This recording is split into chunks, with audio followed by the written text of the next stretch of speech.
Today on the Morning Edition, Eielson Air Force Base will soon be opening the gates for a big air show. We'll show you how they're planning on accommodating you. Plus, the weekend was host to a great many festivities across the state. We'll bring you a recap of one of Alaska's famed 4th of July traditions, Mount Marathon. And later, in celebration of National Hawaii Day, did you know that Hawaii is home to the tallest mountain on Earth? From its base at the ocean floor, Mauna Kea is over 31,000 feet tall.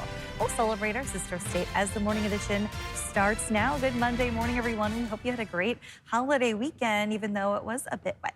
Yeah, we did see those rain showers early Saturday morning. Thankfully, as we went through the weekend, things did kind of quiet down, and we did see the return to some sunshine, but not overly wet. We did see those temperatures warm quite nicely, and we are going to see this week favoring some of that ongoing warmth. We're waking up to 50 degrees in Anchorage, 55 in Fairbanks. You can see out towards Seldovia, slightly cooler at 42 degrees. And then as you head out towards Ketchikan and a good portion of southeast, we've got some widespread rain and winds that are sticking around as we start off a brand new week. Now, temperatures across South Central sitting anywhere from the 30s to the lower 50s. We are going to be watching some thunderstorm development later today north into the valley. Should we see any of those storms drift south, we could see some light rain for Anchorage late this evening, but largely expecting most of that thunderstorm activity to stay through the Mat-Su Valley, and we may see a stray to isolated storm as you head through the Copper River Basin. But we are going to see a fairly active week across a good portion of the state, particularly as you head into the interior, where we're going to be watching that thunderstorm activity through a good portion of this week. We'll warm into the mid to upper 60s as we head throughout the afternoon hours. We'll call it mostly sunny to partly cloudy skies for the vast majority of South Central. However, once those storms do fire in the valley, do expect to see a bit more cloud coverage for the Mat-Su region, and you will see those temperatures slightly cooler once those clouds do filter in. We've got that area of low pressure as you head out towards the Gulf of Alaska. That's keeping widespread rain out towards southeast. We've got a ridge of high pressure that's building in across the state. And then we've also got another low that's out towards the western Aleutians that's going to keep some active weather around. These are the areas we're going to be watching for some thunderstorm activity later today into the evening hours. We've also got areas of the state up under heat advisories and wind advisories as you head out towards southeast. So coming up on my full forecast, we'll be talking about that. We'll also give a breakdown of that ridge that's going to be building in and those gusty winds and heavy rain that's moving into southeast. The annual Girdwood Forest Fair brings in attendees from near and far, talented musicians and hundreds of vendors that line the walkways, hoping to sell their wares and carve their niche in the vibrant community. Charlie Fellows introduces us to some of those artisans. The Girdwood Forest Fair's 51st year has been a strong one, according to some of the many vendors around whom the whole event orbits. From the traditional... Mostly I do stickers and art prints, really aiming for whimsical and nature-inspired art. To the eccentric. Believe it or not, probably half of everything I make is from forks. But the fork man didn't really work as so the spoon man kind of, it stuck. The fair has a way of keeping longtime vendors coming back. This is what I do full-time, and this is my most wonderful working event. I don't feel like I'm working when I'm here. I'm just here seeing old friends, sharing what I've been up to, and it's always a successful event for me, business-wise and community-wise. It's vendor-friendly. The people come from all over. There are people come from out of state just to come to Forest Fair, you know, that maybe used to live here or something. And it's the music, the food, the vendors, it's a great blend. While keeping newer artisans chomping at the bit to join the community. This is my first time as a vendor, and I was so excited. I did the application online. I had a friend who has done this before, and I remember just being super excited when I got the acceptance letter and being like, oh my gosh, yay. We'll definitely be coming back year after year. We'll work our way up to teen booths and adult booths, because everyone is so kind to us, and it just makes us feel like we're welcome. Charlie Fellows, Alaska's news source. As the holiday weekend came to an end, the Alaska Gold Panners had the honor of hosting the closing ceremony for the Alaska Week of Dreams. The Week of Dreams was a multi-event celebration of America's 250th birthday and Alaska's baseball history. This Week of Dreams began in Anchorage at Mulcahy Stadium and ended in Fairbanks at Groden Memorial Park. The Gold Panners won in a 10-inning thriller, 9-8. The final ceremony recognized Alaska natives who have been playing a version of baseball that predates the modern game we know today. This ceremony also included large flag displays and an F-16 flyover by the Air Force. And speaking of the Air Force, a month from now, the interior will host a chance to see F-16s and F-35s in action at the annual Eielson Air Force show. Alex Bengal has a preview for us. Eielson Air Force Base, east of Fairbanks, will be opening its gates to the public on August 1st and 2nd for a free air show put on by the base every other year. While aircraft perform in the skies above the crowd, on the ground, displays will teach visitors about the science and technology that goes into aviation. Attendees will be able to tour different kinds of planes, learning about them from Air Force and Department of Defense personnel. Lieutenant Colonel Lloyd Wright, director for the air show, says preparations began last July, a major part of that being security when letting thousands of people onto the base. For directions to the show itself, our website are going to have maps as well as directions to get onto the show itself. We'll have traffic control individuals as well, waving people into the parking areas, and then it'll be very obvious where to go. From there, we'll have signage and people helping throughout that entire process. Anyone 16 and older will need an ID to get onto the base. Meanwhile, travelers on the Richardson Highway alongside the base are expected to see intermittent closures during the show. Alex Bengal, Alaska's news source. Meantime, damp conditions didn't dampen spirits in downtown Anchorage, where the annual 4th of July parade took place on Saturday. But ahead of the parade, people were able to stop and remember America's history, starting with a reading of the Declaration of Independence. This year's parade was special, looking back at a quarter of a millennium of history, and a special focus was put on Alaska's veterans. A couple of weeks ago, the committee called me up and asked me if I'd consider it. I said, sure, if that's what you want, I'd be glad to. The fact that it's our 250th anniversary of freedom, along with this just being in the parade, is a great honor. Something I didn't really expect, but I certainly appreciate. Hundreds of people participated in the parade, spanning different groups, activities, and cultures in one big celebration of America's past, present, and future. On Saturday in Esther, the 4th of July was celebrated in traditional fashion with a parade and potluck.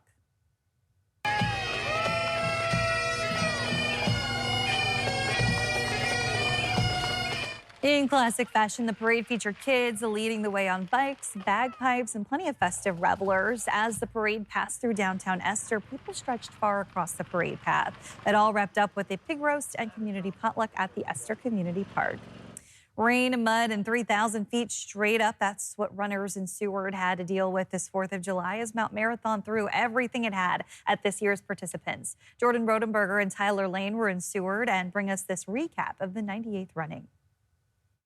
Nearly 1,000 participants in all as America celebrates 250. The juniors starting things off, going up halfway up the mountain. And it was a prominent junior musher, Theo Randall from the mushing capital of Willow, solo dog team as he trots in down 4th Avenue for his first win as he takes the Junior Mount Marathon victory before taking on the Junior Iditarod this winter. You know, I like to run next to the dog sled and that kind of stuff a lot, so you know, I actually kind of started running to help myself out in mushing, and then yeah, I'm able to keep also channels into running and helps that out too, so. In the girls' race, we've seen Ren Spangler in the top 5 before, but now, at just 14 years old, the 4'9" Golden Blur standing high atop the podium, taking the victory about 2 minutes in her first ever career win. I was so surprised and really happy because it's like not a given that you're going to win any year because fast girls just keep coming in the water and stuff. So I mean, I don't have as long as strides, but I think it doesn't really stop me because I have really good balance and stuff. Up next was the men's race, and that's when the rain really started to come down. But until David Norris is taken off the top of the mountain, he is proven unbeatable once again in Mount Marathon. 7 times he has entered this race, and 7 times he has been the first one down 4th Avenue and the first atop the podium.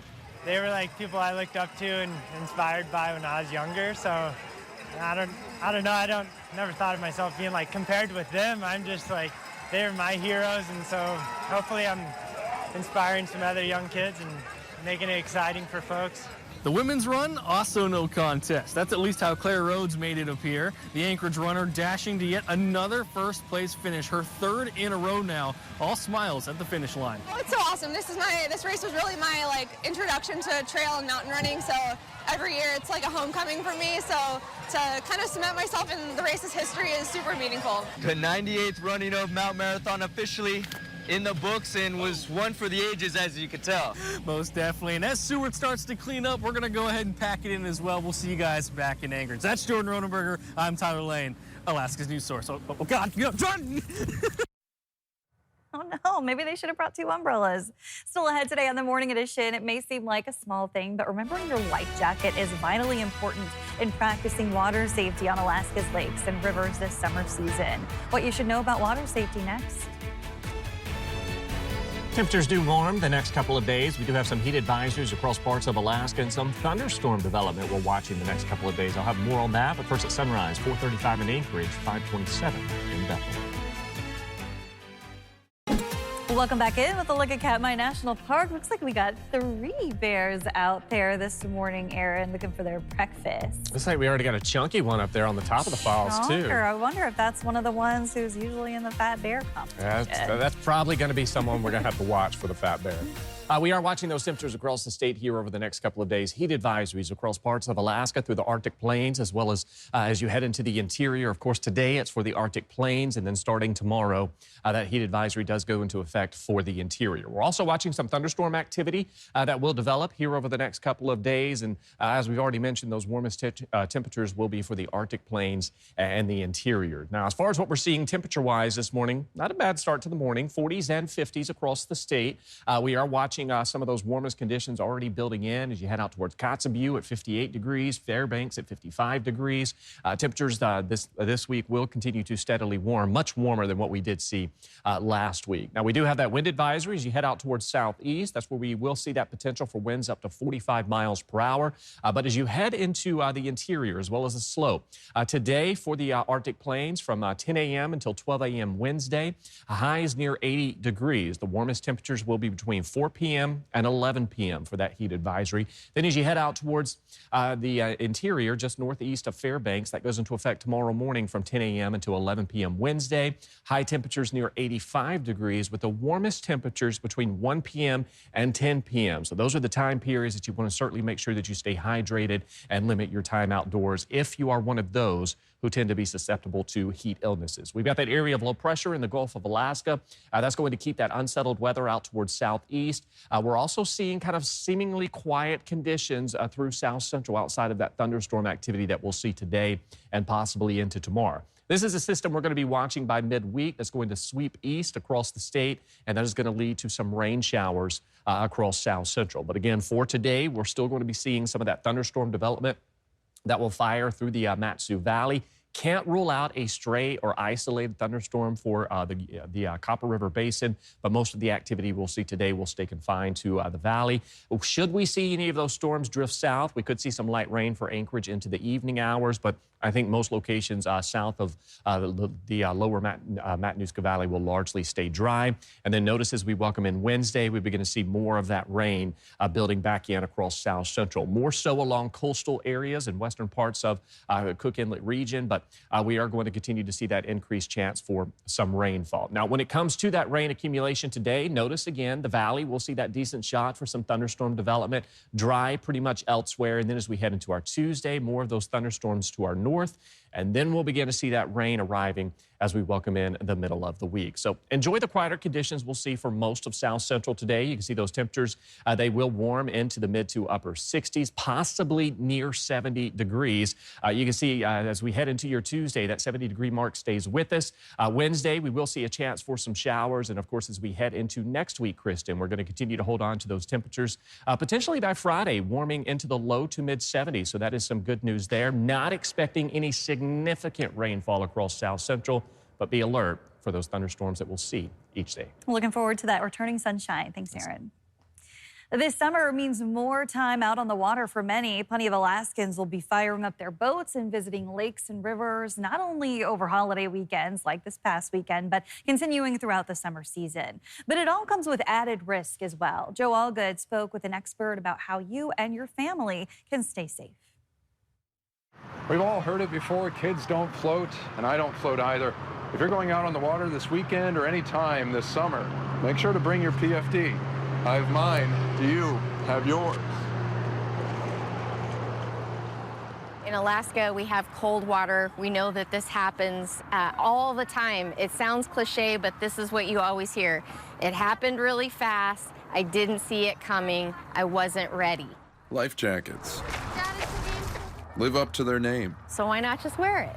After spending years in water safety education, Chugiak local Kelly Toth started her education website, uswatersafety.org, and later created her own life jacket. The shape of it is just like a kayak vest shape, but it's a lot less bulky, and there's more flotation in the front than there is in the back, so it'll encourage that face-up position. All sewn in one piece so flotation won't catch under the strap, with a zipper keeper to prevent it from snagging. The other thing is put a whistle on your life jacket. And very bright, aiding in search and rescue where every bit of light helps. So having even your cell phone with a small LED white light can help you to be seen. Soon making its way to hundreds of loaner boards across the state. But having them available is only half the battle.